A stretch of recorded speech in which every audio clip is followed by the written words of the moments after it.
Welcome back everyone. Thank you so much for joining me. Hope you've ridden today or you're about to go ride after this video. But in the meantime, I want to discuss my journey into adapting to a non-bike friendly location.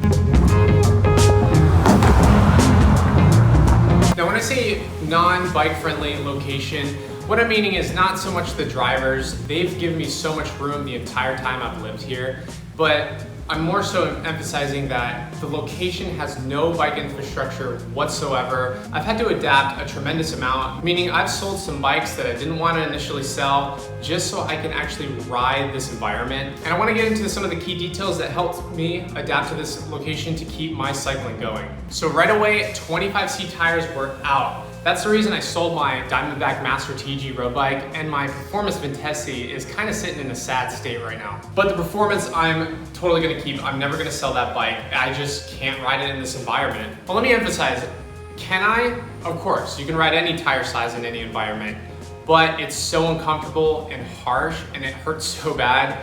A bigger volume tire size is just the way to go. And over time, I've discovered that the absolute minimum tire size that I can ride out here and it's okay is 32C tires.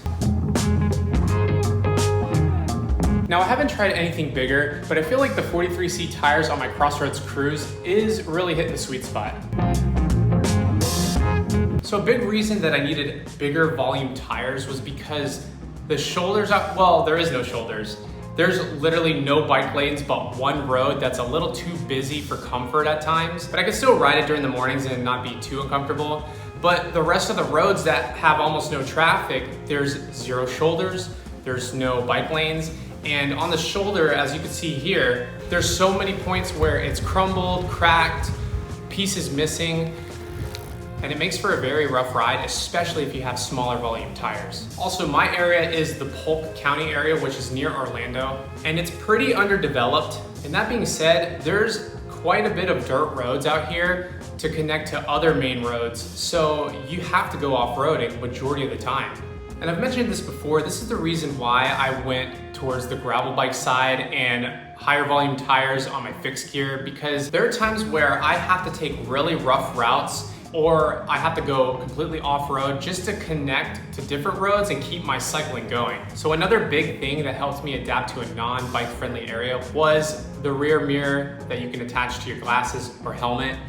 I know it's one of the dorkiest things, but Zach Gallardo really convinced me that I should give it a try, and it has tremendously helped. Do I prefer to wear it? No, I don't like how it looks, of course. It's very goofy, I feel like a mad scientist. I bump it all the time, it's cumbersome, but I can easily check behind me. I can always monitor the road behind me without having to turn my head, because if I turn my head, sometimes you swerve, we're all guilty of it, and there's, again, no shoulder, so I don't wanna end up in the ditch on the right. And even in the dirt roads out here, there still is the occasional car or truck that's passing by, and this just helps so much. It attaches to all my sunglasses, it's super cheap, and doesn't require batteries or charging. Bottom line, it's improved the riding comfort out here. So another detail is I've been slowly transitioning from my black jerseys to something more vibrant, some print on it, or it's high color. From some of my previous videos, you may have seen this already, a new old stock giant cycling jersey. So I got that. Recently, I have obtained, not new old stock, but lightly used vintage Trek jersey as well. And the print just helps with visibility, as well as I personally wear arm covers. I don't like the cycling tan line for arms. The legs are okay because I'm always wearing shorts, even at a pool, but I don't like the tan lines in the arms. So I put arm covers, and I moved away from the black arm covers unless I'm wearing a high-vis jersey. So I'll use white arm covers, also these high-vis arm covers. Again, do I necessarily want to wear these? No, but I don't care. I'd rather be riding and being as safe as possible. Now, I'm not getting rid of my all black jerseys. If I'm riding in a group or an isolated bike trail, I'll still rock them. And of course, bike lights. That's just a given. So rewinding back to the bigger volume tires, when I'm riding on the road and I see a car approaching me from behind, with the bike mirror, I can see what kind of car it is. It could be a truck, it could be a small car, it could even be a semi. So what I wound up learning is I'll be able to monitor them behind me, and as they get closer, if they're starting to veer to the left lane, which majority of the time They do that out here, so I'm very appreciative of it. They'll just completely get to the left lane and pass me very comfortably, and I always give them a wave. But if they're kind of cutting it close, or if it's a bigger vehicle like a semi, I'm pulling off the road, going into the grass, and just going really slow, waiting for them to pass. It kind of sucks. I have to slow down and then speed back up, but hey, and it's actually better fitness where you have to sprint back up to speed every single time. So with the bigger volume tires, it makes it way more comfortable, more controllable, and less chance of a puncture when I'm pulling into the grass on the right side of the road, waiting for the vehicle to pass me. Another one I don't like to do too often, but it does work on occasion, is if it's a giant semi and there's no room on the right to pull off, or there's pieces on the right side of the road missing and I don't want to jump my bike.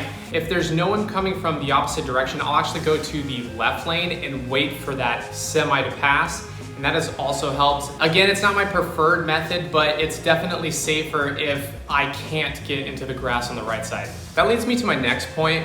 When I'm vlogging, trying to film while I'm riding, the thing is, when I used to make videos before, I would be in a dedicated bike lane or on a bike path that's completely isolated from the road. It's easy to film, and if I stumbled on my words, I can just keep saying what I need to say and don't have to worry too much of any vehicles approaching. Now it's kind of different, where if a vehicle's approaching and I need to pull into the grass on the right, doing it one-handed while holding the selfie stick is really hard, if not almost dangerous. So before filming a lot of my clips now while I'm riding, I have to make sure that there's no cars or cars so far behind that I can get a sentence or two out, and have an ample amount of time to put the selfie stick away, put the phone back on the phone mount, and veer away from the car to let it pass. You know, an accidental benefit that does come from having no bike lanes at all out here is you wind up riding faster. There might be some cars coming, there might be an intersection or turn that you're trying to get past, and yeah, it makes you a lot faster. A big game changer was obtaining bike rollers.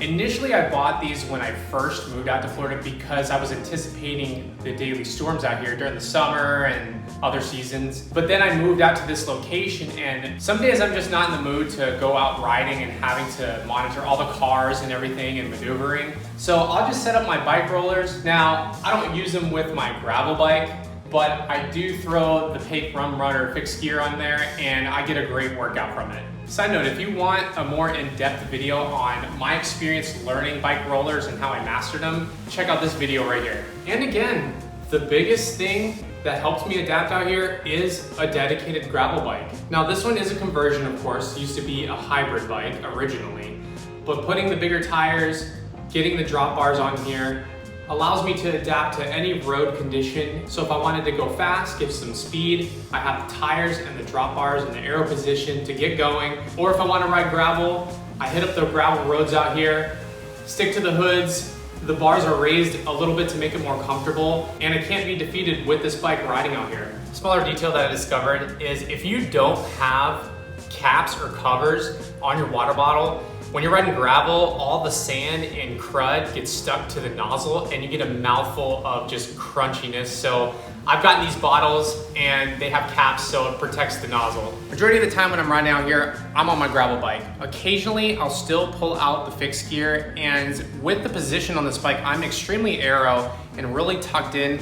So the side mirror, I always have to lift my entire body just to look behind me. So what has helped me, instead of using the cycling meter on my glasses, is one of these Corky cycling meters on the bar ends. No, literally, that's the company name, Corky. Some folks have talked about it being too small, but I actually find it quite adequate, and it's helped me quite a bit.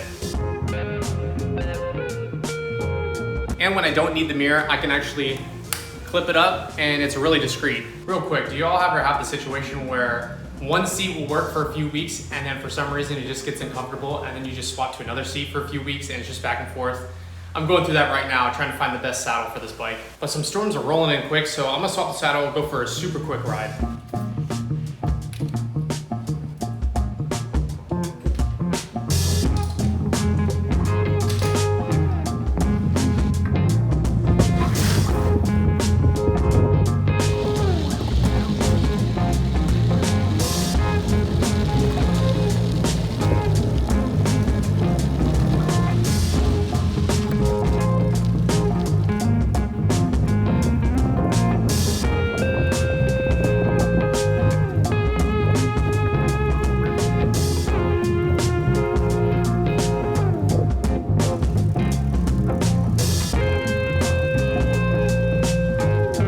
One detail I forgot to mention is the construction. Now, this county is exploding in population, so the construction has been popping up like crazy. One week I'll be able to ride roads and connect to some other roads and gravel trails, and then the next week it's completely closed and they're building a neighborhood. So I don't know which week a road will be closed, and sometimes it'll shut me off completely to crossing town, and it's my only route.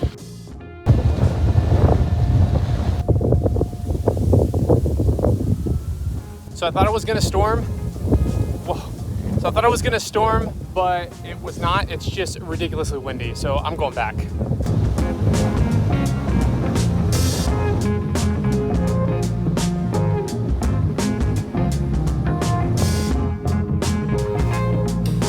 Overall, that's been my experience on how I've adapted out here in a non-bike friendly area.